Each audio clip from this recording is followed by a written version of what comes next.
Hello, folks. Today we're in for another special treat. Um, I know it hasn't been long since the last time we did an unboxing video, but today we're gonna do something a little different because now we're going to deviate from the usual Android route and we have ourselves an iOS device for the first time. I mean, the iPad is an exception because that technically runs iPad OS, and this runs iOS. This, uh, as I'm sure you know, is an iPhone 13 Pro Max. Uh, Unfortunately, or fortunately, I got this used, but in a rather good condition, almost mint condition. So unfortunately, I cannot indulge you with the customary unwrapping and the unsealing of the tabs because as you can see, they've taken out the pull tabs from the first owner. Nevertheless, it's still an iPhone 13 Pro Max. I got this one used. Uh, it cost around 19 or so something thousand pesos. Um, but what makes this one particularly special is that it's a 1 terabyte model.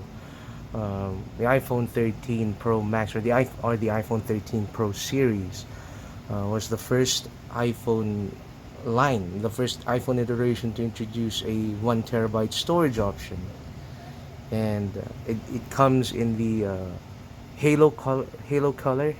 This is the Sierra Blue. I'm sure many people are very familiar with this look because I mean it's been around since the iPhone 12 Pro series, and I've always wanted a blue phone. I mean I've had a blue.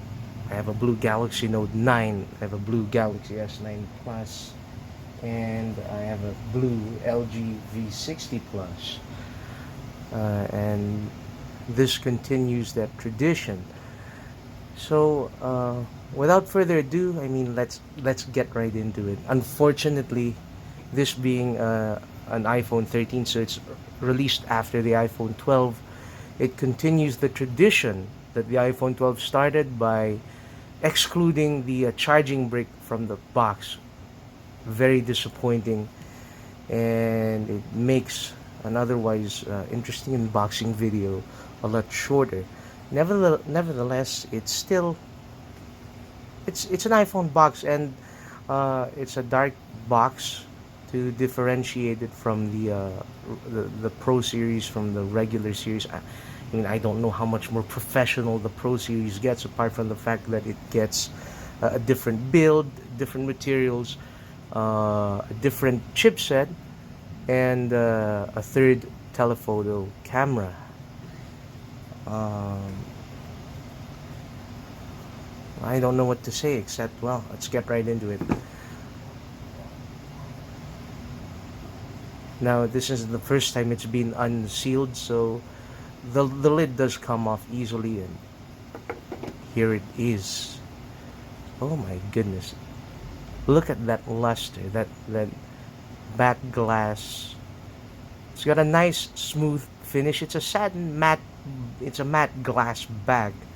But if you run your hand across it, just like the S24, if you recall this S24, if you haven't checked out the unboxing video of this one, they have an almost similar feel in terms of the back glass material. It's a satin finish. It's not glossy, but the Apple logo is. But it's still smooth. Your hand glides across it when you run your finger over the material, and of course you have the iconic triple camera setup that looks like a what's that stovetop camera lens, and it also has that little lidar camera right here. Let's take it out of the packaging. No more pull tab, and of course no um, the sticker's gone. I also took out the USB-C to Lightning cable. Is I mean, it's included, but since it's been unboxed, I mean, I took it out separately. I mean, what else is there to see? You have this, you have the literature pamphlet, and it does come with a SIM ejector tool. And unlike newer Apple products, it still comes with one Apple sticker. Unfortunately, these aren't color matched, unlike the older style of like what was that, the 12-inch MacBook from back in the day. If you got colorful, I mean, a different color from silver, you get a color matched Apple sticker, especially if you get something like gold, space gray, or rose gold. Unfortunately, that's not the case here, but um, let's get right into it. I'm excited. Here it is. Look at that stainless steel gleam under these lights. And I mean, it's starting to show fingerprints. I haven't even gotten it for like a few days yet, and it's starting to show fingerprints. But nevertheless, they do wipe off easily. Uh, you can get like any old cleaning cloth, microfiber, or even the same one used for eyeglasses. Can you imagine a cleaning cloth like this? Apple would sell you for a cup for $100 US dollars, which is just insane. I guess that's the Apple tax. The feel of this phone is incredible. It's still a stainless steel frame, and it feels dense. You know, I always thought the S24 lineup and the S20, especially the S23, Galaxy S23 lineup, felt rather dense and heavy. But this is just on a whole nother level. I forgot how many grams this is in particular, but suffice it to say, it's a very dense feeling phone in the hand. It feels like e- uh, every inch of this device is filled up with something. The weight is evenly balanced, but nevertheless, it is very heavy. Look at the blue. It's a muted blue, but under bright lights. I mean, if you rock this caseless, you will see the blue stainless steel glimmer, and it has a nice feel. I mean, uh, despite having a glossy finish, the coating, you know, it's a bit, it has a grippy coating, akin to something like surgical shears. You know, if you handle one of those, you'd know what that feels like. I mean, it's glossy, but it's also very grippy. I can see why it's not just marketing fluff that Apple calls this surgical grade stainless steel.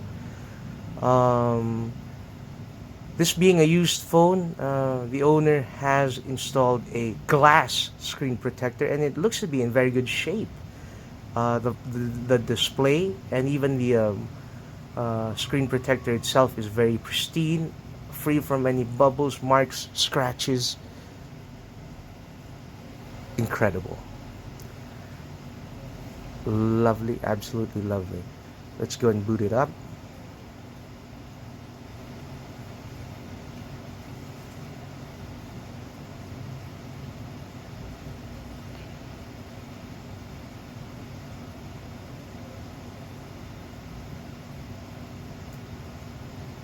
Here it is. Now, I will drop the ball on this one. I have set up this phone from when I first acquired it a couple of days ago, so it's not quite box fresh, and I apologize in advance for that. But suffice it to say, if you've ever seen uh, any other iPhone unboxing video before, the setup is fairly straightforward. Um, you you start with the activation, so you connect to Wi-Fi. You don't necessarily have to have a SIM card installed, but you need to have Wi-Fi to activate the phone. It will ask you to log into Apple ID, or if you don't have one, make an Apple ID, and then it asks you if you want a different display zoom, a different layout for the home screen. And then if it asks you if you want to set up a pin or the face ID, which is very good. I was about to say pattern, but I forgot this is an iOS device, so you don't have the option for a pattern for the lock screen. This particular model, even though it's reset when I first got it, came with iOS 26 installed. Unfortunately, I mean, I wanted to try something like iOS 18, but it came pre-installed with iOS 26. So it has all the liquid glass goodness, or if you dislike liquid glass, well, you're stuck with liquid glass on iOS 26. So I couldn't compare the difference in speed between iOS 18 and iOS 26. But suffice it to say that um, so far uh, the user experience is rather smooth. As you can see, there's a certain visual appeal to liquid glass. It gives it it's a bit of a return to skeuomorphism. You know, you have these glass-like icons and user interface elements. Um, as you can see, no pattern option here. You have to use a pin if you want to use Face ID, but let me just enter my pin. So here it is. I set up my iPhone in the traditional layout. I mean, I don't use widgets on my home screen because the last time I had an iPhone was an iPhone 6s Plus, and uh, during that thing had iOS 15, and that's when they started introducing widgets on the home screen. But I never availed of it. I think it's just too much clutter. I mean, look, for comparison, even on Android, let's use one of the things that you don't get on an iPhone, any iPhone, even the 17 Pro, is in display fingerprint scanner. For instance, here, the Galaxy S24 Plus that I rocked from brand new, purchased back in 2024. As you can see, uh, I only have two home screen widgets, the weather widget and the Google search bar. And then my commonly used apps. These are the apps that I commonly use, and um the app drawer. As you can see, as a brief aside, I finally updated the Samsung Galaxy S24 to One UI 8 running Android 16. Here it is. It's introduced good improvements. Thankfully, we skipped over the One UI 7, by the way. I mean, I updated it, but as soon as One UI 8 was available, I updated it to One UI 8 because it's it's fixed a lot of the issues, the known issues that One UI 7 has, and so far so good. The battery life is amazing. The speed that you used to get with when it with the One UI 6.1 software that it originally shipped with, it still retains it even after almost 2 years of use.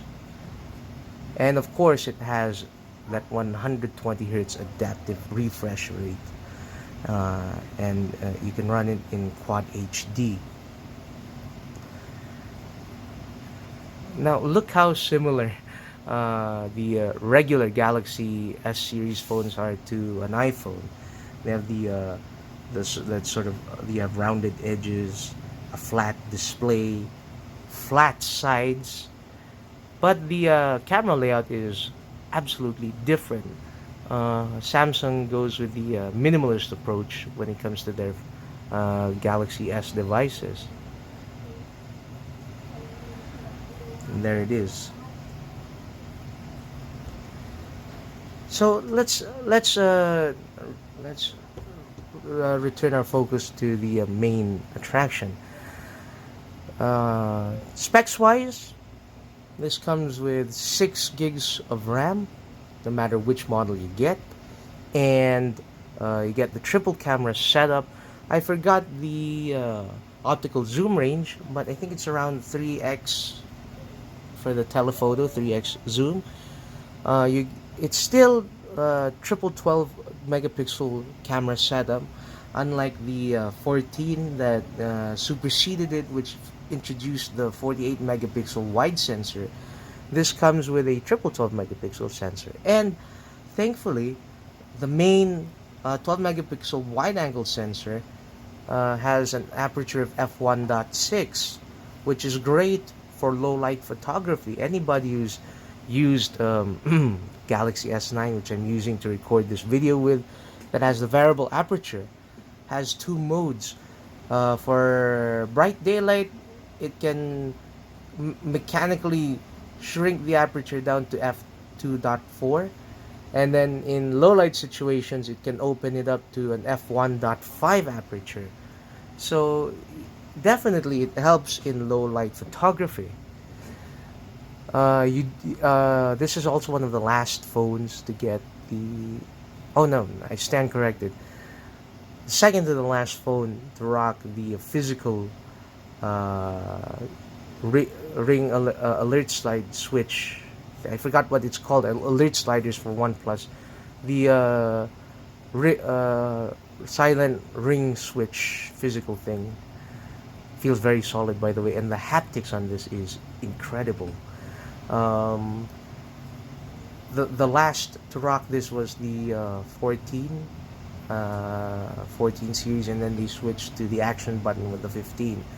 Uh, and no surprise here, it also comes with the lightning port in true Apple fashion. No USB-C yet, and no camera control, but you do have a little window for the millimeter wave 5G, because did I forget to mention this thing has 5G, which was all the rage back in 2020. This phone was released in 2021,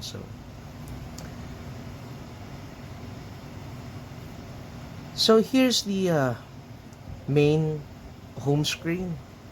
It's pretty much the same as any other iOS device you've encountered in the past. There is a difference now because of how tall iPhones have gotten over the years. I don't know if it'll pick up on camera because the liquid glass is so liquid glassy. Yeah, it's so translucent that you could barely see some of the elements on camera. But a lot of the UI elements now bring the major controls to the bottom of the screen instead of in the top like the older iPhones or older iOS devices. So, for instance, look, I just looked up, searched for the Suzuki XL7. Somebody asked me about it, and so I showed them a picture. Look how the liquid glass sort of differs now. If you can see that, it's translucent. This used to be like a task, no, not a taskbar, but it's like a navigation bar. For this is Safari, so this used to have like the back button, the new tab, share, and search. But now they've condensed it into these three little bubbles, and it collapses when you start scrolling for a full screen experience, and it's translucent, so consistent with the liquid glass design philosophy of iOS 26. Everything is easier to reach, but if you're not used to this sort of thing, it's going to be a bit hard to navigate the first time, because a lot of the elements sort of hide and blend into the background because of the way that liquid glass has translucent UI elements. Another thing is the tab bar is now contained into this sub menu right there. You also have a separate app drawer now.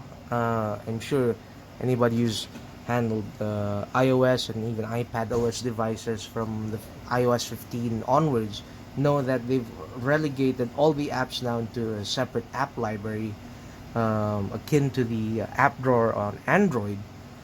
Uh, so that if you want to hide most of the apps, you can bury it in the app library, and only the most commonly used apps appear on your home screen. Now, unfortunately, uh, you don't have widgets like a Google search bar in iOS 26, but that's okay. You do get a lot more customization now with iOS 26. You can, if you can see right there, you can change out, you can add widgets, edit wallpaper, edit pages. You can even customize the uh, the look of the icons. You can have like all clear. You could have tinted if you want a tinted look.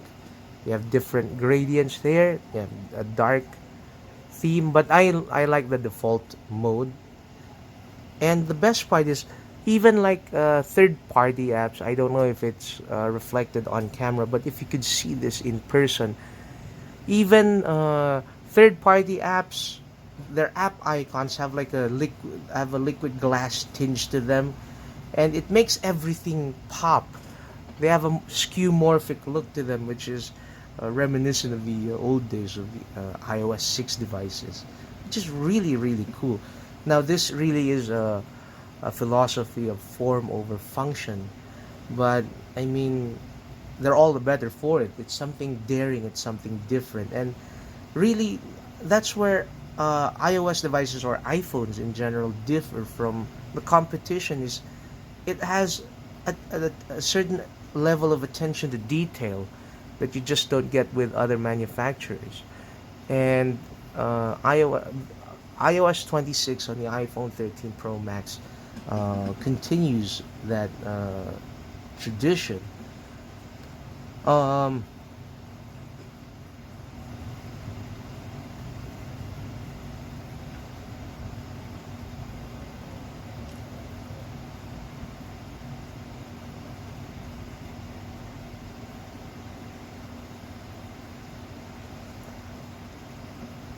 in terms of battery life, this being a used phone, it's in pristine condition, but unfortunately, this particular model has I will concede has 86% battery health, and the proof is in the pudding here.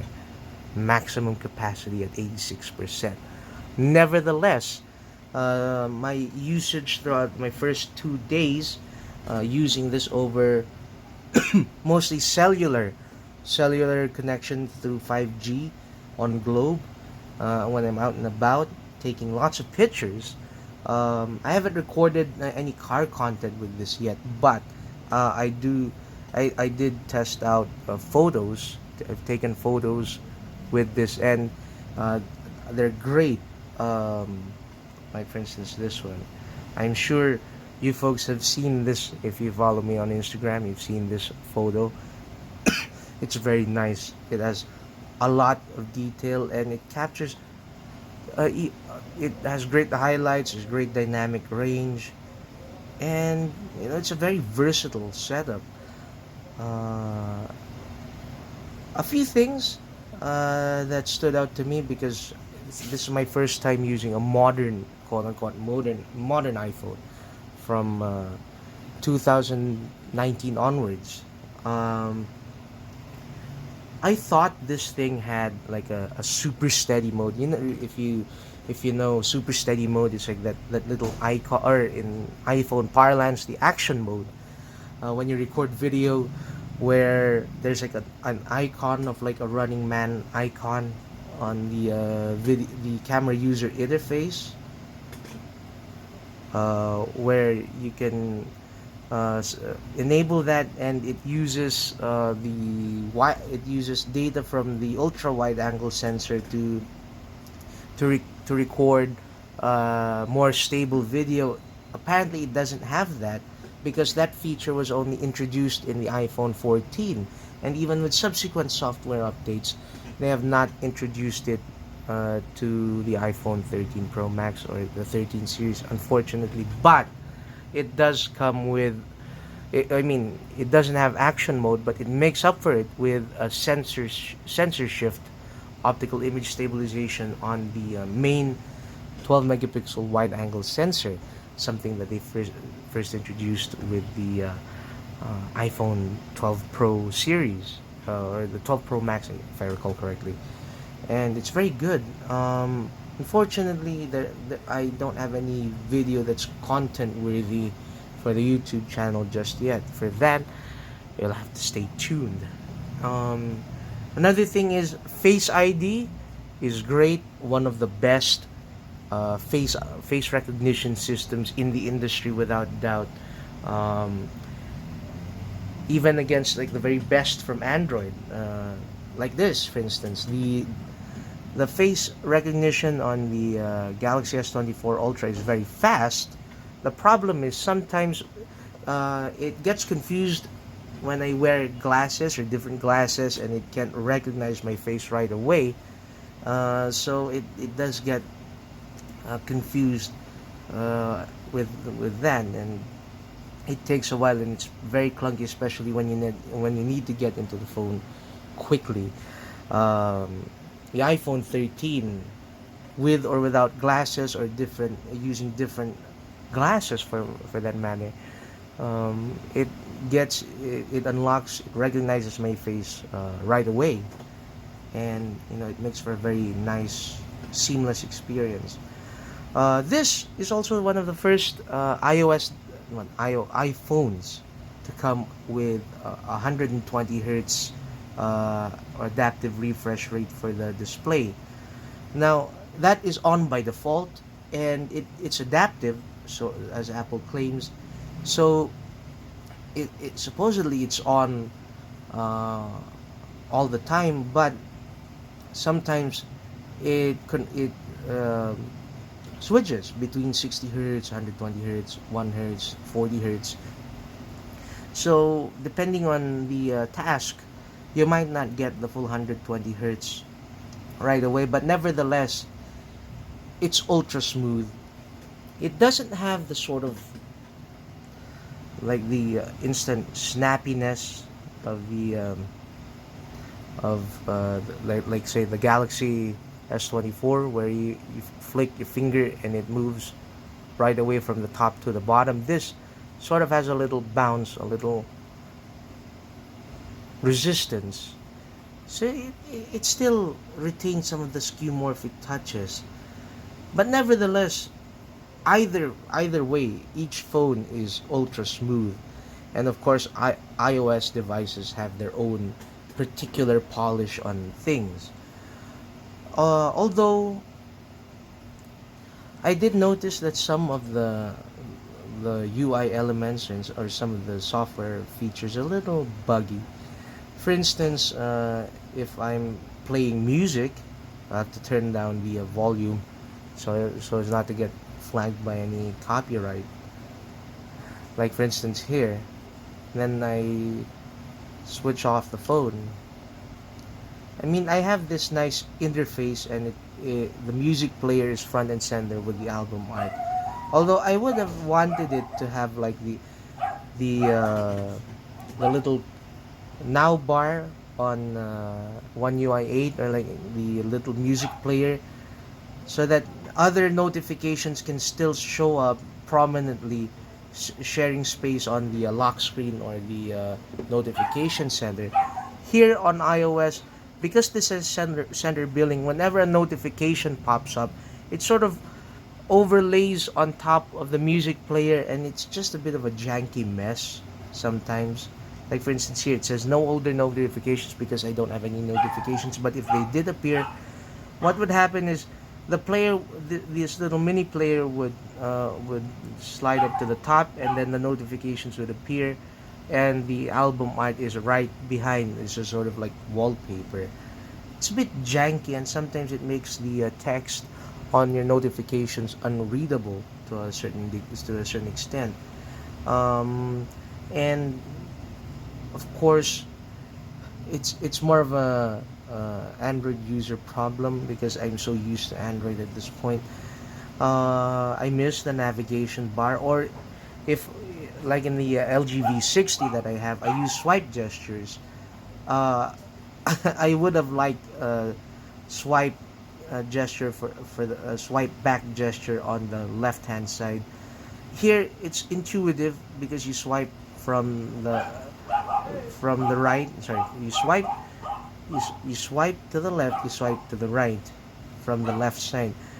It's intuitive, but because this phone is on the wide side, it's hard to reach the corner of the phone to swipe back. It takes a bit of finger gymnastics, and it's iOS. It's the way it's always been, and of course you have the left hand side for notifications and right hand side for the control center. Now the problem with this is they could have at least had the option like in iOS 8 or iOS 8 or iOS 7 where you had the control center on the bottom like you always did, or at least swipe on the right corner if they had that option. Because I know, well, since this is a swipe interface, if you have a half swipe, it brings you to your app switcher, and if you swipe all the way up, it closes the app, brings you to your home screen. But they could have at least added the option, because if I wanted to adjust something, I can't just use I can't use it one handed where I have to reach all the way to the top and swipe down to reach the control center. Now I know you do have a one-handed mode, but sometimes it's a bit clunky. Look, you have the swipe down from the center screen to bring up Siri search, or I mean global search, which is useful but not really my thing. I mean, I didn't like this on older iPhones, and I don't like it now. Um, but there's the one-handed mode, so it brings everything to the bottom. I kind of wish that just like on One UI, it doesn't only bring the top elements to the bottom, but it sort of shrinks the entire interface down to a little window that you can shift from one corner to another, just like in the Galaxy S24. Like for instance here, if I triple click or swipe down, there you go. You have the whole interface in this tiny window. And by the way, since we're on the subject of One UI 8, there is a clear inspiration from iOS 26 with the sort of liquid glass looking translucent elements, if you haven't noticed. Um, for instance, if I bring up one-handed mode, you can see that the borders have a translucent sort of liquid glass looking feel. Um, the same with the UI elements. If you can see that, if it translates well onto the, but yeah, there's a clear inspiration from liquid glass on iOS 26, on Android 16 and One UI 8. Not the worst thing in the world. At least it's a little more legible than than iOS 26, because the elements are a little more opaque than they are on iOS 26. But the skeuomorphic effect is a lot less prominent on Android than it is on iOS. So that's your first look. Oh my goodness, of the iPhone 13 Pro Max. Um,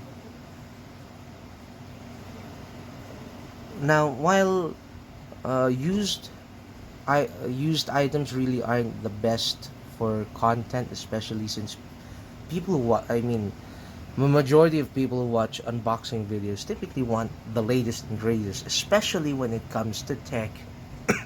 But this is also an interesting exercise to see how well, a couple-year-old iPhone is in the real world performing, because iPhones generally have higher resale values than their Android counterparts, and they're typically supported software wise for longer.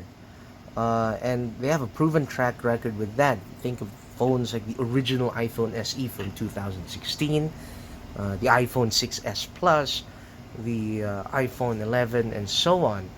Those had very long software support.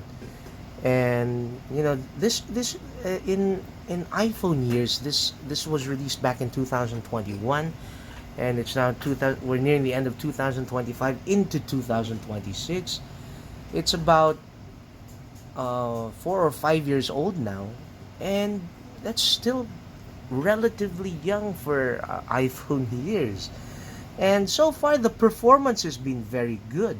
Um, the performance feels box fresh.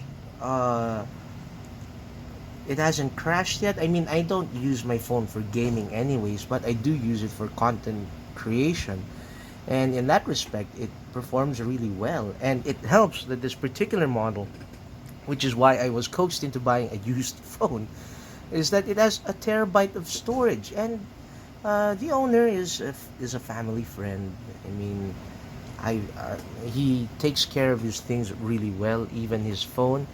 And he never daily drove this, surprisingly. So I'll take that as a win. And as a bonus, he even threw in a nice case, and it's not just any old case, but it's a spec. I don't know what kind of spec this is. The only spec that I know by name, if I recall, is the Presidio grip. I don't know if this is the Presidio grip. If anybody would be inclined to correct me in the comments, please let me know. Um, it's a nice case, lightweight, durable, grippy. The rib patterns provide extra grip, and has all of the cutouts, buttons cutouts. If you watch Flossie Carter, this was thrown in. I mean, it's a great value then in that case. So let's wipe down the surgical grade stainless steel in all its glory before I smudge it up any further with my grubby mitts. I am really happy with this new device. I mean, of course, uh, we have to consider prejudice wise. If you drop a significant sum on something, you will value it. But even outside of that, notwithstanding that prejudice, this is a very, very good phone, and it's still box fresh. It can still keep up with the latest and greatest. I mean, not in terms of raw numbers, but as far as real world use goes, it's still smooth, buttery smooth.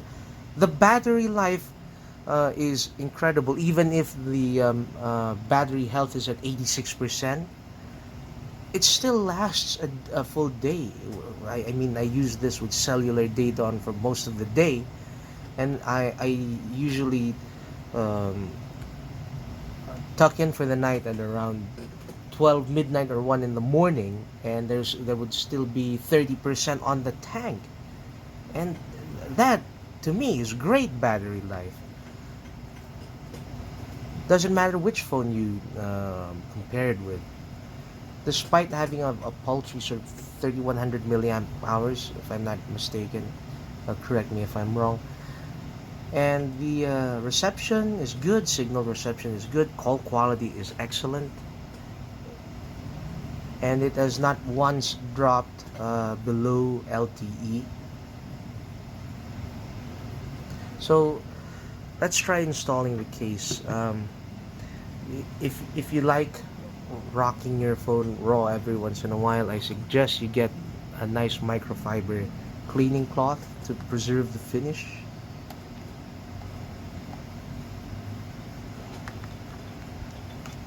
Let's just wipe it down.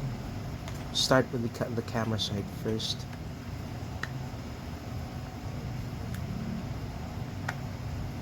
Then press all of the corners. Oop, stuck. It's stuck. There we go. Press the corners in, and it's in. Look at that. And just like that, we have a nice case for the iPhone 13 Pro Max. Even with the case on, it's still relatively slim. I mean, the phone is dense to begin with, but the case doesn't add any extra bulk. Um, but it does add a lot of grip, a lot of protection, and it even protects the camera cutout because this does have a prominent protrusion. Thankfully, the case has an extra protrusion on top of that, so there's an extra lip so that you can lay the phone flat on the table without risking scratching the camera lens. Now, I know people who rock this would suggest that you get a camera lens protector. Um, it's a good idea, especially if I mean, the camera is one of the main features of the device. You want to protect it, but I think I will rock it raw since this case has enough of a protection, and I usually keep microfiber cloth handy, so the lens is nice and protected. Look at this; it's really nice.